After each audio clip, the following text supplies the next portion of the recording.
하나님 말씀 역대하 6장 1절에서 11절까지입니다.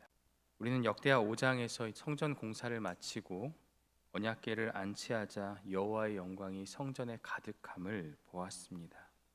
오늘 우리가 살펴볼 6장은 전체적으로는 솔로몬의 기도라고 볼 수 있지만 1절부터 11절까지가 솔로몬의 성전 봉헌사, 이 봉헌식에서 일종의 솔로몬이 설교하는 듯한 그러한 인상을 주고 있습니다. 그러면서 12절부터 마지막 절까지가 솔로몬의 간절한 기도가 담겨 있습니다. 그리고 7장에서 하나님의 응답이 기록되어 있다라는 것을 우리가 알 수 있습니다. 오늘 말씀 1절에서 11절을 한번 나눠보면 1절에서 3절은 성전이 주께서 영원히 계실 처소라고 고백하는 그런 내용이 담겨 있고요. 4절부터 11절까지는 성전이 건축된 배경에 대해서 말씀하고 있습니다. 1절에 보시면 그때 솔로몬이 이르되 여호와께서 캄캄한 데 계시겠다 말씀하셨사오나, 그때에 라는 것은 언제이겠습니까? 바로 5장에서 솔로몬이 성전 건축하기를 마치고 온 백성이 하나님을 찬양하고 예배하던 그때, 여호와의 영광이 그들 가운데 임하였던 그때를 말하는 것이죠. 그런데 솔로몬이 먼저 하나님께서 캄캄한데 계시겠다 이렇게 고백하고 있습니다. 이 캄캄한 곳, 과연 흑암, 이것은 무엇인가? 문자적으로 보면 하나님께서 거하시는 빽빽한 구름을 뜻합니다. 이 말씀은 하나님께서 자신을 계시하지 않고 감추기로 하셨다는 의미입니다. 실제로 이스라엘 백성들과 말씀하실 때 이 빽빽한 구름 가운데서 말씀하셨습니다. 이 단어가 어디에 쓰였는가 한번 찾아보니 출애굽기 20장에 보니까 백성은 멀리 서 있고 모세는 하나님이 계신 흑암으로 가까이 가니라. 이 흑암이 바로 캄캄한 데를 말하는 거예요. 그렇다면 인간이 감히 접근할 수 없는 하나님의 초월성과 거룩을 상징하는 표현이다. 우리가 생각할 때 우리의 생각으로 흑암이 뭔가 좋지 않은 그러한 생각이 들지만 하나님은 빛과 어둠 그 자체를 아무런 하나님과 상관이 없는 거죠. 우리가 볼 때 우리의 생각으로 빛이 좋아 보이고 흑암이 좋아 보이지만 하나님의 입장에서 하나님을 생각하면 흑암이든 빛이든 아무런 상관이 없는 거예요. 다만 우리에게는 이 흑암이라는 것이, 캄캄한 데라는 것이 우리가 감히 하나님을 가까이 할 수 없고 하나님이 다가오셔야만 우리가 하나님을 만날 수 있다는 창조주와 또 인간 사이의 그 간극을 설명하고 있는 것이다 라는 것을 우리가 생각하면 좋을 것 같습니다. 2절에 보면 내가 주를 위하여 거하실 성전을 건축하였사오니, 내가 라는 단어가 먼저 나와서 솔로몬이 자기 자신을 좀 드러내고 자랑하는 것처럼 보이지만 그 다음 문장이 굉장히 중요하죠. 주를 위하여. 솔로몬은 하나님을 위하여, 여호와를 위하여 성전을 건축했습니다. 자신의 이름을 드러내기 위해서, 자신의 어떤 욕심을 위해서가 아니라 다윗에게 약속하신 그 성전을 주님을 위하여 지었다라는 것, 이 고백은 단순한 건물의 봉헌을 넘어서는 것이죠. 그런데 주님께서 영원히 계실 처소다. 사실 주님은, 우리 하나님은 매여 있지 않은 시간과 공간을 초월하시는 걸 무소부재라고 하는데 어디에나 계시는 분이고 특별한 거처가 필요가 없습니다. 이 성전이라는 자체가 사실은 필요가 없어요. 그러나 인간이 죄인됨을 통하여서, 그 죄를 통하여서 하나님의 거룩함을 마주했을 때 그들은 그 존재가 사라질 수밖에 없는 거예요. 유한한 인간은 하나님을 바라보았을 때 죽어 마땅하지만, 그래서 하나님은 그들의 시각에, 그들의 눈높이에 맞춰서 그 성전 안에서 만나 주신 겁니다. 바로 그것이 은혜죠. 그럼에도 솔로몬이 이 구절을 통해서 정말 강조하고 싶었던 것은 바로 무엇이냐? 언약궤의 안치입니다. 이 언약궤를 통하여서 하나님이 우리와 함께 하신다라는 것, 그것을 솔로몬은 지금 강조하고 있어요. 3절에 보니까 얼굴을 돌려 이스라엘의 온 회중을 위하여 축복하니 그때 이스라엘의 온 회중이 서 있더라. 뭔가 중요한 내용, 중요한 것을 말할 때 이스라엘의 온 회중을 언급합니다. 지금 솔로몬은 온 회중을 모으고 중요한 말을 이제 하는 거죠. 바로 4절부터 이어지는 성전을 건축하게 된 그 역사와 배경에 대해서 지금 일종의 연설처럼 그렇게 하고 있습니다. 4절을 보면 왕이 이르되 이스라엘 하나님 여호와를 송축할지로다. 여호와 하나님을 먼저 찬양하고요. 여호와께서 그의 입으로 내 아버지 다윗에게 말씀하신 것을 이제 그의 손으로 이루셨도다 이르시기를. 여호와께서 그 입으로 말씀하신 것을 이제 그의 손으로 이루셨다고 고백합니다. 말씀을, 언약을 반드시 성취하시는 신실하신 하나님을 강조하고 있어요. 지금 내가 이룬 이 모든 성전, 그 건축의 모든 것들은 하나님께서 아버지 다윗에게 말씀하신 그것을 내가 이루었다. 이 성전 건축이 어떻게 해서 이루어졌는가, 내가 어느 날 뜬금없이 그것을 이룬 것이 아니라 아버지 다윗에게 약속하신 그것을 하였다라고 언약의 신실하신 하나님을 강조하고 있어요. 그러면서 5절에 출애굽을 이야기합니다. 내가 내 백성을 애굽 땅에서 인도하여 낸 날부터. 사실 출애굽이 중요한 게 아닙니다. 중요한 것은 무엇이냐? 바로 성전을 건축하게 된 것이죠. 중요한 개념은 바로 성전 건축, 성전의 그 영광, 하나님의 이름. 그래서 뭐라고 이야기하고 있습니까? 하나님의 계획 가운데서 그 출애굽 사건을 이야기하면서 하나님의 이름을 얘기하고 있어요. 6절에 예루살렘을 택하여 내 이름을 거기에 두고. 이 이름은 한 사람의 본질과 인격 자체를 의미하죠. 그래서 하나님의 이름은 하나님 자신을 가리키며 하나님의 이름을 거기에 둔다는 것은 하나님의 임재가 그곳에 머문다는 것을 우리에게 말씀하고 있어요. 솔로몬은 하나님의 전을 건축하기 위해서 특별히 예루살렘과 다윗을 선택하셨음을 강조합니다. 지금까지 쭉 출애굽 이후로 그 어떤 지파도 어떤 사람도 택하지 않으셨지만 이제 예루살렘을 당신의 이름을 둘 곳으로, 그리고 다윗을 당신의 백성을 다스릴 이스라엘의 왕으로 택하셨다고 솔로몬은 선포하고 있습니다. 결국 이 성전은 예루살렘에 세워져 이스라엘 모든 예배의 중심이 되는 것이고, 다윗은 하나님의 주권으로 이스라엘의 통치자가 되었다라는 것. 그래서 하나님께서 당신의 이름을 위해 예루살렘을 택하셨고 다윗을 다스릴 자로 택하셨다고 그것을 선포하고 있습니다. 7절에 보면 내 아버지 다윗이 이스라엘 하나님 여호와의 이름을 위하여 성전을 건축할 마음이 있었더니, 마음을 얘기하고 있어요. 마음만 허락하셨어요.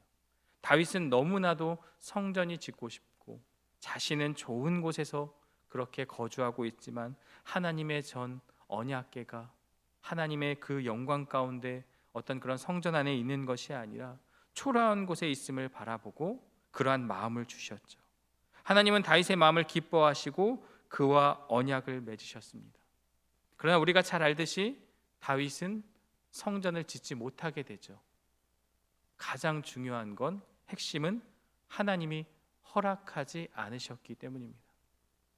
그리고 더 그 안을 들어가면 피를 많이 흘렸다라는 것.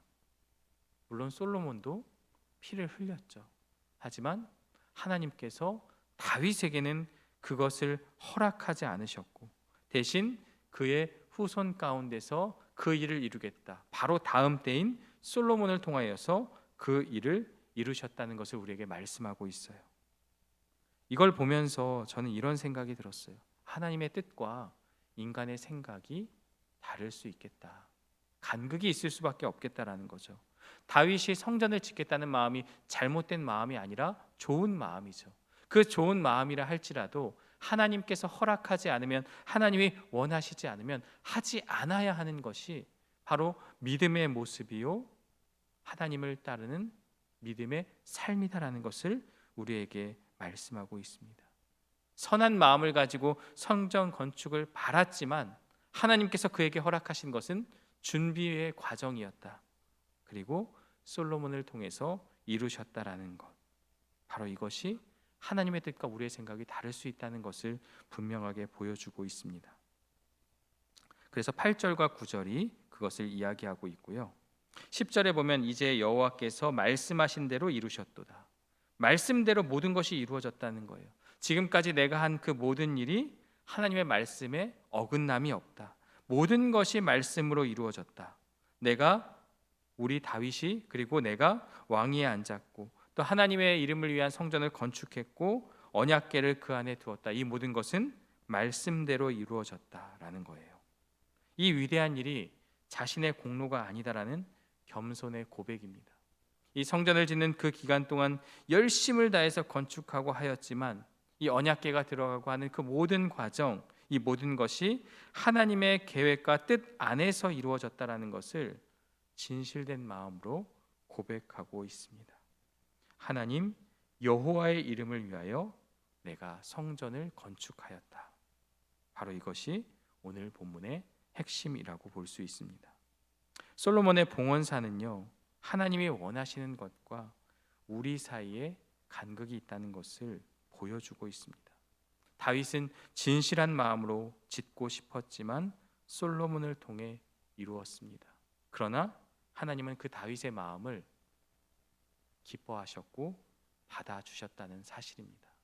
비록 짓지 못했지만 그의 간절한 마음, 그의 열망은 받아주셔서 그가 준비하는 그 모든 것을 허락하셨고 멀리 시간이 지난 후가 아니라 바로 아들 솔로몬을 통해서 그 일을 이루셨다는 것을 우리는 오늘 말씀을 통해서 보게 됩니다. 오늘 말씀은 무엇을 이야기하고 있습니까? 우리의 진심, 우리의 마음이 어떤 행동보다 우선한다는 것을 강조하고 있어요. 솔로몬의 고백은 하나님은 그 어떤 행위보다 어떤 눈에 보이는 가시적인 것보다 그 안에 담긴 진실한 마음을 먼저 보신다는 것을 우리로 하여금 깨닫게 하고 있습니다. 다윗은 성전을 짓지 못했어요. 그러나 그가 하나님을 향해 품었던 순수한 열망과 간절한 마음을 하나님께서 기뻐 받으셨습니다. 하나님은 우리의 진실한 동기와 순종의 마음을 더 중요하게 여기신다. 마음을 더 기쁘게 받으신다는 것을 우리가 생각해 볼 수 있습니다. 우리가 하나님을 위해서 어떠한 일을 하였는가, 정말 눈에 보이는 어떤 그러한 놀라운 사람들이 감탄하는 그런 일이 아닐지라도 삶의 작은 부분이라도 그 중심에 하나님을 향한 마음과 하나님을 향한 열망이 담겨 있다면 그것을 기쁘게 여긴다는 것을 오늘 우리에게 가르쳐 주고 있습니다. 오늘 본문은 하나님께서 우리가 품은 선한 마음을 결코 헛되게 여기지 않으신다는 확신을 우리에게 주고 있습니다. 그 열망과 그 마음, 다윗은 성전 건축의 열망을 비록 자신을 통해서 성취되지는 않았지만 하나님은 그 마음을 받으시고 솔로몬을 통해서 그 일을 이루셨다는 사실입니다. 이는 우리가 하나님을 위해 무언가를 하려는 그 마음을 품을 때 그 마음 자체가 이미 하나님의 뜻을 이루는 시작이 될 수 있다는 것. 비록 내가 이루지 못하고 빨리 당장 그 모든 것이 성취되지 않더라도 우리의 그 시작이 바로 하나님을 기쁘시게 하는 그 시작이 될 수 있다는 것을 우리에게 말씀하고 있습니다. 때로는 우리의 계획이 좌절될 수 있습니다. 그러나 중요한 것은 우리가 하나님을 향해 나아간 그 발걸음과 마음의 중심이라는 것을 우리에게 말씀하고 있습니다. 하나님은 우리의 헌신과 또 그러한 모습들, 그러한 것들이 드러나지 않더라도 우리의 마음을 기쁘게 받으시고 가장 적절한 때에 하나님의 영광을 위해서 사용하신다는 것을 오늘 본문이 우리에게 말씀해 주고 있습니다. 1절에서 11절은 성전 건축에 대해서 그것이 끝난 이후에 그의 역사적인 배경과 하나님께 영광을 돌리는 솔로몬의 봉헌사가 기록되어 있습니다. 그는 여호와께서 그의 입으로 내 아버지 다윗에게 말씀하신 것을 이제 그의 손으로 이루셨도다라는 그의 고백은 이 모든 것이 하나님의 주권과 계획과 약속 가운데 성취되었음을 분명히 고백하고 있습니다. 오늘 우리의 삶 모든 부분도 나의 노력과 능력이 아니라 하나님의 신실하신 약속과 은혜로 이루어진 것을 인정하는 믿음이 우리 안에 있기를 주님의 이름으로 간절히 축원합니다. 함께 기도하겠습니다. 하나님 아버지, 오늘 말씀을 통해서 하나님께서 솔로몬을 통해서 성전 건축을 이루시고 그 영광을 받으신 그 장면을 우리가 살펴보았습니다.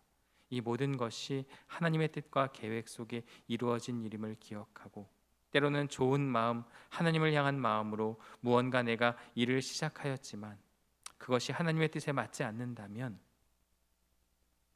하나님의 마음에 합하지 않는다면 그 일 또한 하나님의 때에, 그리고 하나님의 정하신 시간에 이루어진다는 그러한 사실을 우리가 깨닫게 하여 주시고, 하나님의 뜻과 우리의 그 모습 사이에 그 간극이 있다는 것을 기억하고 하나님의 뜻에 철저히 맞는 그러한 삶의 모습으로 우리가 살아갈 수 있는 믿음의 결단이 우리 안에 있게 하여 주옵소서.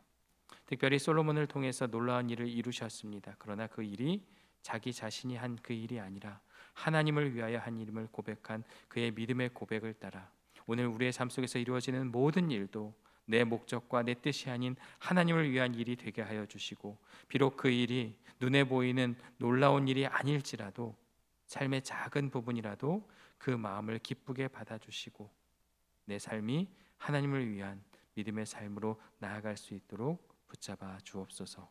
예수님의 이름으로 기도드리옵나이다. 아멘.